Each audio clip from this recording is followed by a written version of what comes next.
English പഠിച്ചു തുടങ്ങുമ്പോൾ question words അറിഞ്ഞിരിക്കൽ നിർബന്ധമാണ്. അപ്പോൾ ഇമ്പോർട്ടൻ്റ് ആയിട്ടുള്ള ചില ക്വസ്റ്റ്യൻ വേർഡ്സ് നോക്കാം.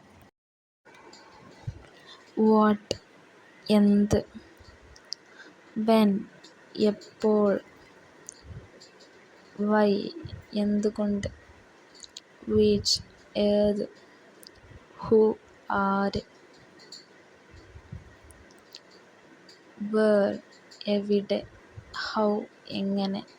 വാട്ട് എന്ത്, വെൻ എപ്പോൾ, വൈ എന്തുകൊണ്ട്, വിച്ച് ഏത്, ഹു ആര്, വേർ എവിടെ, ഹൗ എങ്ങനെ.